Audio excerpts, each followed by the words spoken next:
Hi guys, for today's video, ayan, samahan nyo ako mag-get ready with me tayo. So ayan na nga, kakatapos ko lang maligo, ang lamig-lamig guys. So today ay 31 at may pasok ako at kailangan na kailangan kong pumasok dahil nakapirma ako. So ayan yung aking isusuot, yan yung aking uniform, hindi pa na plansa pero okay lang dahil magkakargador lang naman ako doon sa aking pinapasukan, char lang. So ayan guys, galing pa ng sampayan yan, yung dalawa na yan, galing pa ng sampayan dahil kahapon ko lang yan nilabhan. So ayan na nga, pinalitan ko yung aking t-shirt at yung napili ko ay yung may logo ng aking pinapasukan. So ayan guys, magpe-prepare na ako niyan. So after ko maligo ay naglalagay ako ng lotion. Syempre kahit hectic na hectic yung schedule natin, wag natin kalimutan mag-skin care. So ayan yung aking lotion. Ayan, naglo-lotion ako guys, hindi buong katawan talaga. As in sa arm ko lang, and sa aking legs, and sa aking chan. So ayan lang, hindi ko nilalagyan yung buo kong katawan kasi bukod sa nasayangan ako sa aking lotion, yung mga naaarawan lang ang nilalagyan ko talaga para hindi sayang. Kasi yung iba guys, buong katawan talaga nilalagyan. So ayan, kahit na parang kargador yung trabaho natin sa loob ng pinapasukan ko ay syempre naglo-lotion pa rin ako guys para smooth yung ating skin. So ayan, nilalagyan ko yung aking leeg. Buti naisipan ko kasi minsan hindi ako naglalagay sa leeg talaga. Pero dahil may camera, ayun, naglalagay ako kunwari sa leeg. Char lang guys. So ayan, buti na lang yung schedule ko ay 10 to 6 talaga at hindi ko kailangan gumising ng maaga para mag-prepare dahil guys, tamad na tamad talaga ako gumising ng maaga. Pero pag nagkaligo naman na ako ay ganado talaga ako pumasok. Yung pagbangon lang talaga ang problema ko. So ayan, maglalagay na ako ng skincare sa aking mukha. Ayan, by the way, cotton balls yung um, binibili ko dahil bilang na bilang ko yung aking kinukuha, hanggang 3 lang para makatipid. So ayan yung aking Silka cleanser. So ayan, bago yan dahil naubos ko na kahapon yung aking luma. So ayan yung aking maliit na salamin, yan yung ginagamit ko sa tuwing nag-skincare ako ng madaling araw. So ayan guys, minsan nakakalimutan ko mag-toner sa sobrang pagmamadali. Minsan wala talaga akong toner. Ngayon lang ako nag-toner dahil nga nagbibideo ako. Char lang. So ayan, napansin ko yung aking salamin may presyo pa pala, hindi ko natanggal. Ayan, binili ko yan sa eHome and color yellow kasi sobrang favorite ko yung yellow. So ayan guys, nagpapahid-pahid lang ako niya, nagpe-pretend lang talaga ako. Pero minsan hindi talaga ako naglalagay ng toner kasi nga nagmamadali ako at minsan nakakalimutan ko.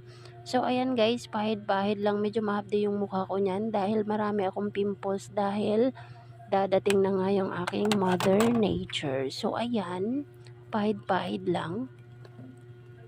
And pinost ko muna dahil nakalimutan ko pala i-prepare yung aking sunblock. So kinuha ko pa sa aking bag. So ayan yung sunblock na ginagamit ko guys. Ewan ko kung gumagamit kayo niyan o ako lang ba. By the way, binili ko yan sa Watsons, yung Derm Plus. Actually pangligo yan siya, pang katawan. Pero hindi ko alam ba't gustong gusto ko siya ilagay ko sa mukha ko. Kasi meron naman siyang white cast pero hindi masyado. And feeling ko umaapekto talaga siya sa aking mukha. Lalo na pag masyadong mainit guys, pinoprotektahan niya talaga yung aking face at hindi ako nagkaka-sunburn dyan. So ayan, naglalagay ako hanggang leeg. Syempre guys, pag naglagay tayo ng sunblock hanggang leeg na, 'di ba? Para hindi naman kabang-kabang yung ating mukha.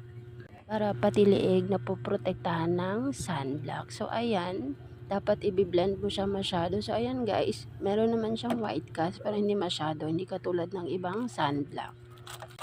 At syempre pagkatapos ng sunblock, so ayan, maglalagay tayo ng lip moisturizer. So ayan guys, pasalubong yan ng aking jowa. Na-request ko talaga na pasalubungan niya ako ng ganyan kasi dry na dry yung aking lips.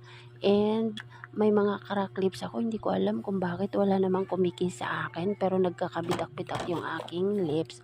So ayan, kailangan ko talaga ng moisturizer. So syempre dahil para makalibre, ayan, nagpapabili na ako sa jowa ko. So ayan guys, pagkatapos ko nga pala mag-skincare para hindi ko makalimutan, iniinom ko na yung aking vitamins, yung mga pampawala ng sumpa ng aking face at katawan. So ayan, una kong ininom yung vitamin C na potency. May collagen yan, and ayan, yung Puritan's Pride na hydrolyzed collagen. Ayan, nagpapabili din ako sa jowa ko. Sabi ko, bilan mo naman ako ng vitamins kasi parang nagkakaroon na ako ng wrinkles. And yan yung isa pang Puritan's Pride na para sa nails, sa hair, and sa skin. Ayan, dinoble ko na sila pag inom para talaga mawala yung mga sumpa sa aking mukha. Kasi guys, habang tumatanda ako, pansin ko talaga na nagkakaroon na ako ng wrinkles, fine lines, at yung iba pang sumpa sa aking mukha. And natataranta ako. So ayan, pinagkasya ko lang yung tubig na tira ko kagabi kasi tamad na tamad akong bumaba. So ayan, pinagkasya ko lang siya. Ganun ako guys, pag tinatamad talaga ako, lalo na pag nagkakaroon, tamad na tamad talaga ako. As in, pati pagbangon, parang hirap na hirap pa ako. So ayan, sinusuot ko na yung aking pants. Kasi guys, alam nyo ba, medyo pumaya talaga ako ngayon, pero ayos lang. Gustong-gusto ko naman kasi nagkakasya na yung aking mga pants. By the way, yung pants na yan, di yan kasya dati. Pero simula nung nagtrabaho ako dun sa pinapasukan ko ngayon ay nagkasya na siya. Ayun nga lang guys, may napansin akong butas. So iyan, ipapatay ko na naman sa mama ko.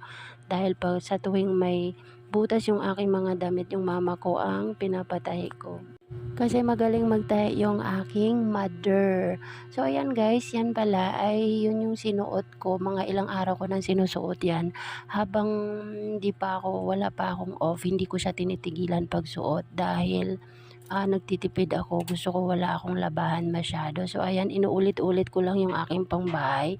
Pagdating sa trabaho, ayan, sinusuot ko siya ulit. So, ayun lang guys, medyo pagod talaga ako dyan, and kailangan na kailangan kong pumasok. So, thank you for watching guys.